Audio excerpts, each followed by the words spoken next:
Es un placer saludarles en este día. Muchas gracias por el privilegio que nos conceden una vez más de poder contactarnos, comunicarnos a través de estos medios donde por los últimos 20 minutos hemos exaltado nuestro Señor Jesucristo en este su día, primer día de la semana. La tumba está vacía.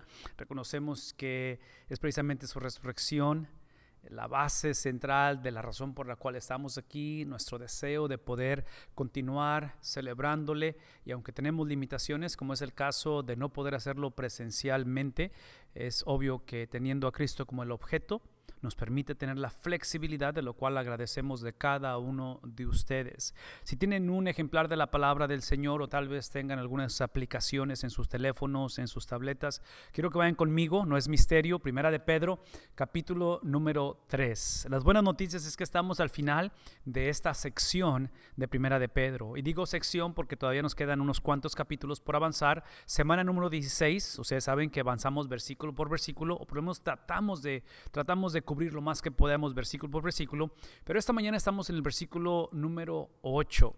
En el versículo número 8, él va a iniciar o a retomar la conversación introduciendo esta palabra en fin, o al final, o finalmente está diciendo él, es que es el final de esta sección, no tengo el tiempo para hacer un recuento de todo lo que hemos hablado. Tienen la oportunidad, visiten los medios sociales, visiten la página de la iglesia, donde pueden ustedes potencialmente ahí regresar a ver cada una de las conversaciones que hemos tenido anteriormente, pero específicamente en este día estamos ya llegando a este punto en el cual hablamos de una conclusión de esta sección, diciendo y aclarando él en esta conclusión de que se trata de todos. Dice vivan. No solamente dice crean, pero dice vivan. Es obvio que el vivir, es obvio que el estilo de vida es el producto de lo que creemos, porque nuestras convicciones eventualmente salen a flote. Yo argumentaría que en una época, en una etapa como la que estamos viviendo, como es una etapa bastante difícil en medio de una pandemia, en medio de restricciones que tenemos, el no estar precisamente juntos ahorita físicamente,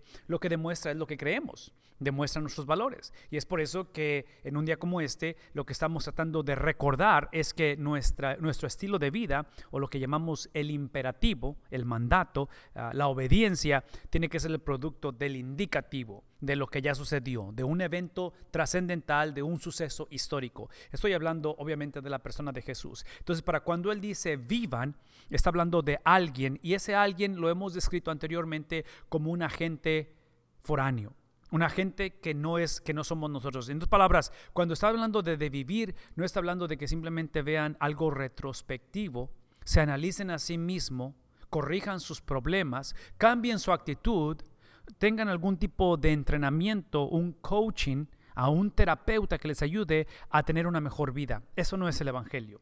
El evangelio inicia entendiendo que alguien o algo fuera de mí tiene que darme, acreditar, usamos la palabra imputar, tiene que darnos eso. Esa es la persona de Jesús. La salvación es literalmente la experiencia, el indicativo, la experiencia de alguien más dada a nosotros. No es la mejoría de nuestra condición, no es simplemente aprender a navegar y aprender de los errores o aprender de las tragedias o aprender de la incertidumbre. Es tomar la certeza de alguien más dada a nosotros, y lo que produce, vean esto, lo que produce es precisamente la experiencia de hacerlo juntos. Es la cuestión de una interdependencia entre nosotros mismos. ¿Por qué? Porque el apóstol Pedro está diciendo vivan.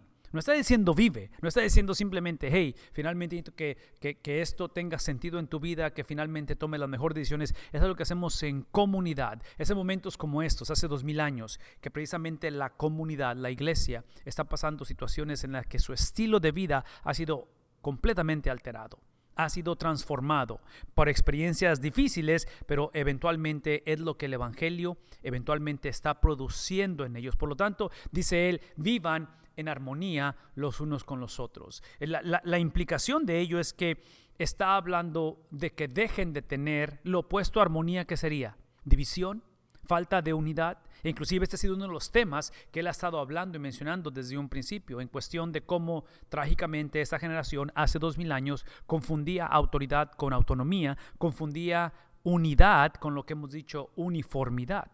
Entonces, cuando él habla acerca de nosotros en un momento dado poder y vivir unos con los otros, en la armonía que es necesaria unos con otros, no es tanto de que simplemente busquemos la homogeneidad, que busquemos aquellos que piensan como yo, que se ven como yo, que hablan como yo, que piensan o que actúan como yo. Es el entender que en la unidad, que una vez más es una unidad foránea, la unidad del Padre, Hijo, Espíritu Santo, porque en esa unidad, en esa relación trina entre el Padre, Hijo, Espíritu Santo, es donde radica la salvación del hombre. Entonces, cuando vemos a un hijo que a través de su vida, de su sumisión al Padre, es donde el Padre es satisfecho o las demandas de Él, y eso produce salvación, esa unidad ha sido transferida a nosotros. Entonces, cuando el apóstol Pedro está hablando, está diciendo, tienen que vivir en esa armonía unos con otros, no es simplemente que aprendamos a vivir mejor, que en este caso hace 2000 años, entre ustedes judíos y gentiles, ustedes ahora que son la iglesia perseguida con un gobierno que los está persiguiendo, los romanos, no está hablando de eso, no está hablando de que empecemos a llevarnos bien o a tener reconciliación racial.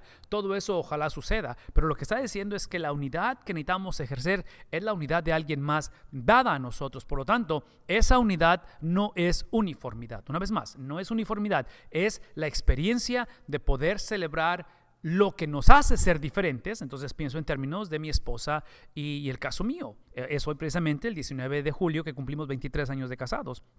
Y les puedo asegurar que celebrando nuestro aniversario de 23 años no implica que yo he perdido el hecho de ser un varón y me he convertido en una mujer, o ella ha perdido el ser una mujer y se ha convertido en varón por pasar tiempo con un varón. Sí, lo que hace la unidad es que celebra precisamente nuestros distintivos.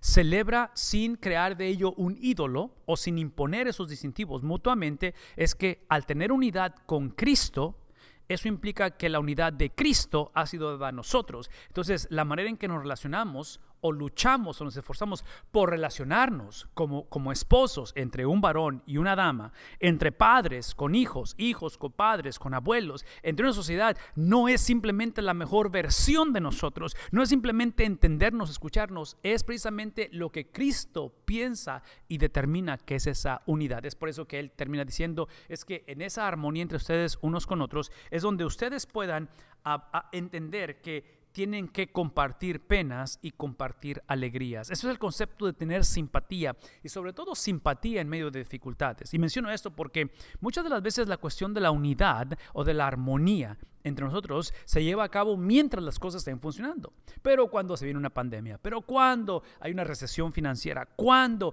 hay dificultades, cuando hay problemas, muchas de las veces lo primero que hacemos es que nos retiramos de la mesa y no queremos ya continuar.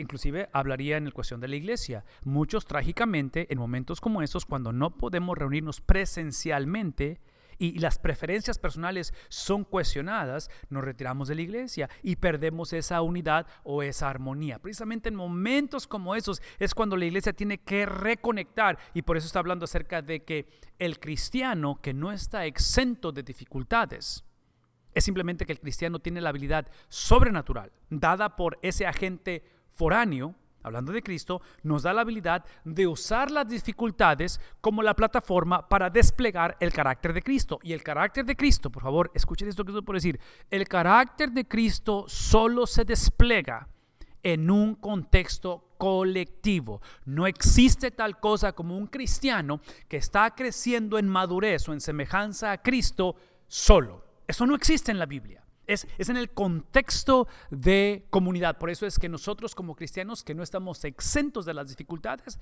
traducimos, deletreamos la palabra dificultad como juntos, como unidad, como una interdependencia donde estamos haciendo esto, navegando esto juntos. Ahí es donde el apóstol Pedro nos lleva y nos invita a que consideremos que esto que estamos en compartiendo penas es la cuestión de sentir simpatía unos por otros. Dice, practiquen el amor fraternal. Aparentemente estaban ellos olvidando lo que es el amor fraternal. Aparentemente, trágicamente, ellos estaban moviéndose de amarse unos a otros a tolerarse unos a otros. Trágicamente es en este el momento en el cual, otra vez por las disyuntivas, las desavenencias, la división que había, el conflicto que había hace 2000 años, interno y externo, la situación era el ojo del huracán, era esa encrucijada perfecta de conflictos donde ahora el apóstol está diciendo en ese contexto, no porque la cosa va a cambiar, pero porque ustedes han cambiado, es que aprendamos a amarnos y a tener un amor fraternal. Hace algunos días, la semana pasada precisamente, tuve el privilegio y tuve aparte la dificultad, y es un privilegio pero a la misma vez es una tragedia, de participar en lo que consideramos el primer funeral dentro de este virus del COVID-19 con respecto a nuestra iglesia.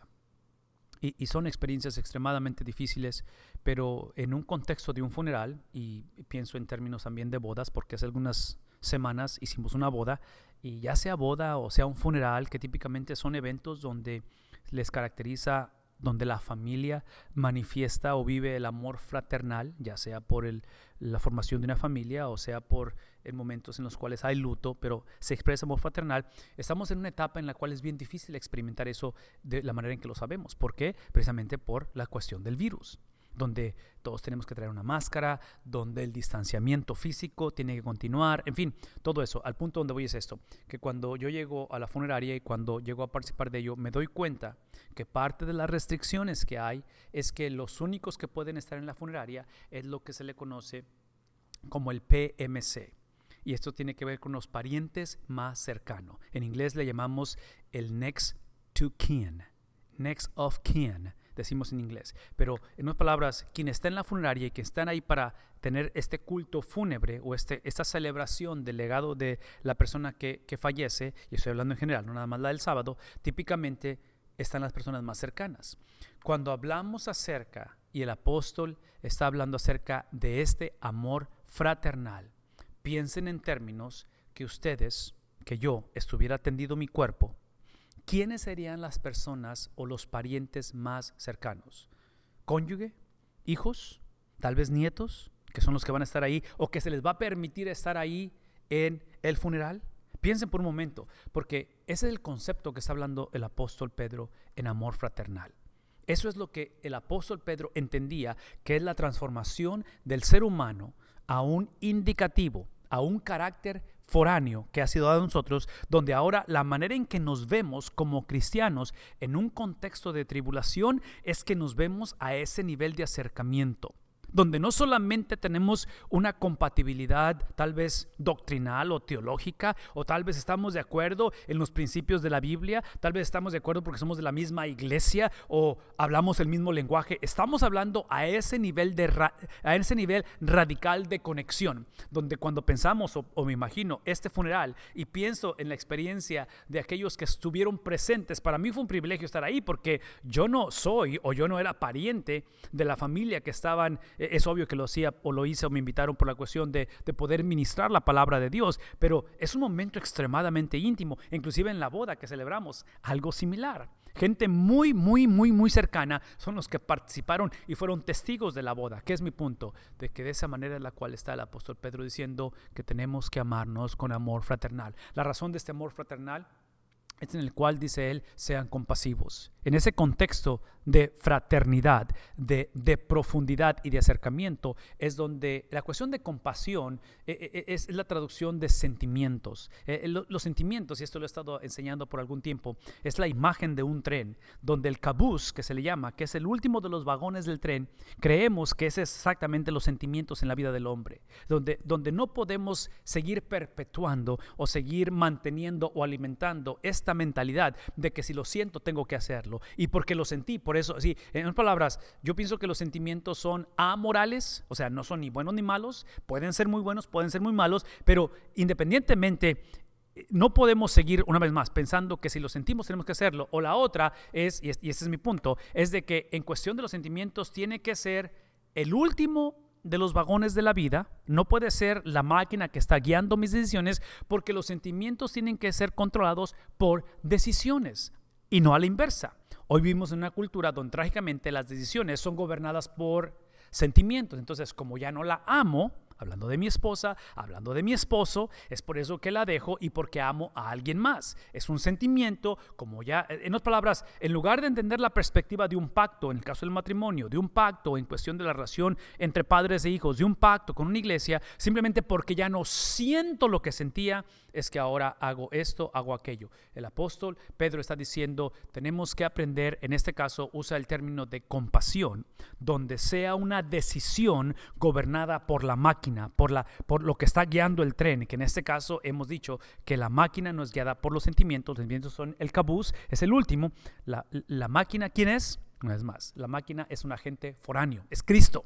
Es Cristo. Entonces, si mis sentimientos no van a la par, aun cuando yo pienso tener la verdad y creo tener la verdad, eso no me da la libertad de poder expresar o de simplemente decir lo que yo quiero, lo que yo pienso, a menos que sea algo que edifica, porque dice al final, es que quiero que ustedes se mantengan humildes. Vean cómo esto se corona. Se corona con la expresión, se corona con la encarnación. Esto termina, la cúspide de esto no es que la promesa de que esto va a cambiar. La cúspide de esto es que si llevamos a cabo esto que ha sido imputado, acreditado, dado a través de Cristo, al final conoceremos lo que es la humildad. Esto es extremadamente importante porque es obvio que lo opuesto a la humildad, eso lo sabemos, es la soberbia, ¿verdad? Lo opuesto a la humildad es exactamente todo lo que hemos hablado en dirección opuesta. Pero en este caso, la humildad que está describiendo o pidiendo Pedro, en la Biblia hay solamente 2 personajes en toda la Biblia, y hay un montón de personajes en la Biblia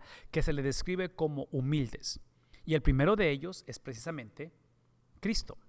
El segundo de ellos es precisamente Moisés. Y es interesante hablar de estos 2 personajes porque ambos se les considera los fundadores de 2 de las 3 religiones más importantes del mundo. Estoy hablando del judaísmo. Moisés es el precursor, es el fundador del judaísmo. Cristo es el fundador del cristianismo. Y en ese contexto es que el apóstol Pedro dice al final de su pasaje, seamos humildes. Es extremadamente radical y difícil entender lo que está enseñando, porque la tendencia es decir, ok, estoy dispuesto a hacerlo siempre y cuando haya un cambio. Y muchos pensamos cambio en la salud, cambio en la economía, cambio en las circunstancias, cambio en el gobierno, cambio en la familia. Yo no creo que el Señor se oponga a eso, pero ¿será posible que lo que promete hacer esta humildad en nosotros es cambiarnos a nosotros? Que potencialmente quien se va a beneficiar más de este cambio interno es el cambio que Cristo ha hecho en mi corazón y en mi mente, de tal manera que el contexto no necesariamente va a cambiar, puede cambiar, no está garantizado que va a cambiar, pero en medio de ese contexto observen cómo el cambio se manifiesta. El cambio se manifiesta en el versículo 9, cuando dice él, no devuelvan. Yo diría esto, dejen de devolver mal por mal. En otras palabras, dejen de devolver insulto por insulto. Este es el momento en el cual tenemos que reconocer que este cambio es en el que nuestra perspectiva, nuestra manera de ver, le llamamos esto cosmovisión. Nuestro entendimiento de la vida cambia. Y no es tanto porque la situación ha menguado, porque la tensión se ha calmado, no es tanto porque la división ya no existe. Potencialmente lo que estamos leyendo es que estas son las iglesias de la dispersación, son las iglesias que el sufrimiento es tangible, es real, la situación no está necesariamente mejorando, pero en medio de ello la instrucción es que dejemos de hacer lo que hacen los demás. Dejemos de pensar que tenemos el derecho de poder vengarnos, de poder contestar o de poder responder, en este caso dice mal por mal o insulto con insulto. Ese es el entendimiento de que el perdón, por favor escuchemos esto, si la base de todo esto fue el indicativo, no fue simplemente la mejoría de un futuro o la mejoría de un contexto o la mejoría de una circunstancia, está basado en lo que algo sucedió, es el indicativo que fue acreditado y dado a nosotros. En ese contexto es que lo que crea en nosotros, una vez más, no es tanto la ausencia de insultos, no es tanto la ausencia de maldad en nuestra vida, es que ahora tenemos la habilidad de hacer lo que Cristo, el indicativo, hizo con nosotros, que es el perdonarnos. Entonces, el perdón se nos ha dado para que lo administremos. Una vez más, el perdón no se nos ha dado simplemente para que un día vayamos al cielo.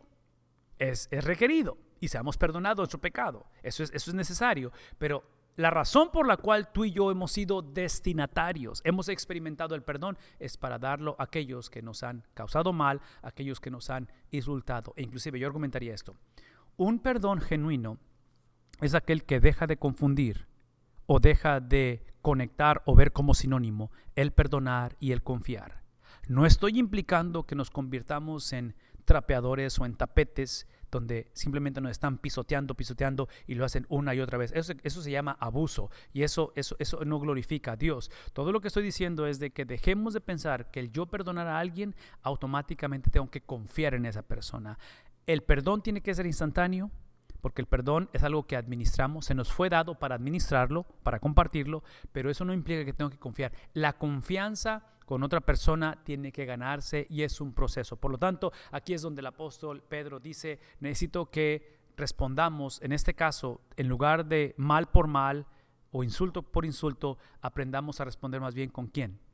Con bendición. Y esta bendición, aquí es donde regresamos al cuadro de lo que trágicamente mencioné de los funerales o de la muerte de seres queridos. Ustedes pónganse a pensar, y otra vez esto lo ilustro con mi propia vida, en el sentido de que en diciembre 23, en el 19 mamá fallece, el 23 es el culto que tenemos para celebrar su vida. Y una de las cosas que sucedió en ese culto, como muchos lo sabemos, y muchos de ustedes tuvieron a bien acompañarnos como familia en ese momento, pero en diciembre no teníamos la pandemia.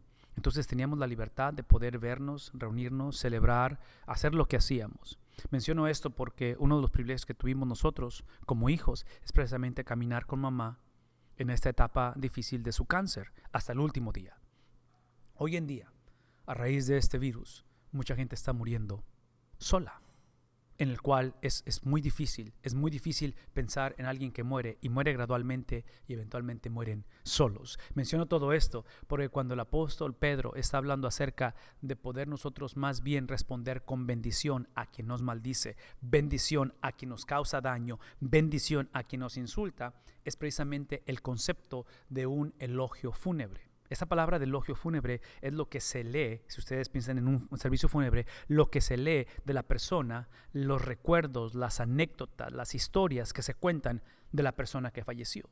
Entonces traduzcan eso, es lo que está diciendo Pedro. Está diciendo Pedro, cuando la situación se pone difícil, cuando hay tensión racial, cuando hay injusticias en el trabajo, cuando hay carencias en el hogar, cuando la situación va en declive y aparenta ser irreversible, escojan, una vez más, escojan bendecir, escojan hablar de la persona, del gobierno, de la iglesia, del hermano, del esposo, del abuelo, como si fuera un elogio fúnebre. En vida, obviamente, ¿verdad? No esperamos a que la persona fallezca. Pero estamos hablando de esto porque esto es algo incoherente, ¿no es cierto? Estar hablando cosas positivas de alguien que nos ha ofendido es el tener o el escoger memorias, recuerdos, incidentes que producen bendición en lugar de que alimentan el rencor, el resentimiento y eventualmente, potencialmente, ese odio. Es lo que está refiriéndose, de tal manera que termina diciendo a él, es ahí donde quiero, porque para esto fueron llamados. En otras palabras, cuando no reconocemos a ese agente foráneo y cuando pensamos que el cristianismo es simplemente evitar tragedias, pandemias, dificultades, calamidades, cuando trágicamente en un momento dado, en lugar de amarnos, nos toleramos y potencialmente respondemos con insulto a insulto o con venganza a aquellos que nos ofenden o con maldad, cuando hacemos eso, estamos de acuerdo en lo que el apóstol Pablo dice en cuestión de que por eso fuimos llamados, pero trágicamente pensamos que el llamamiento es precisamente evitar el infierno, evitar tragedias y eventualmente morir pacíficamente, ir al cielo. Eso no es lo que está diciendo el apóstol Pedro. Pedro está recordándoles y nos lo dijo al principio del capítulo 2. Nos recordó esto: Cristo es la piedra angular. Ustedes, cristianos, somos piedras vivas. Esa piedra angular es aquella que fue rechazada por el hombre y fue escogida por Dios. La elección de Cristo como Mesías es para que fuera un Mesías rechazado, un Mesías sufriente, el siervo sufriente.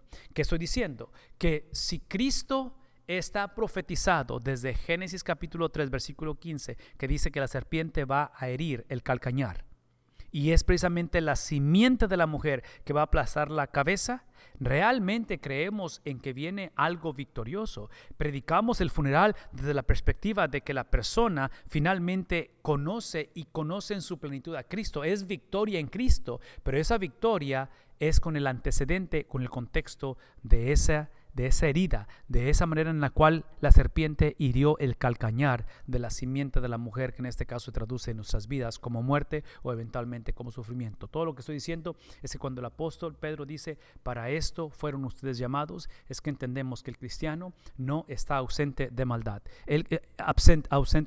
No está exento de maldad. El cristiano no está exento de poder ser maldecido, en este caso por otros. El cristiano no está exento en un momento dado de ser insultado, pero el cristiano tiene la habilidad dada por Dios, por este agente foráneo, Cristo Jesús, de tomar toda la maldad, de tomar toda la tragedia, todo el quebrantamiento del mundo y usarlo como la plataforma, siempre y cuando sea un sufrimiento que sea justificado ante Dios. No estoy hablando del sufrimiento que nos causamos por maldad, por desobediencia propia.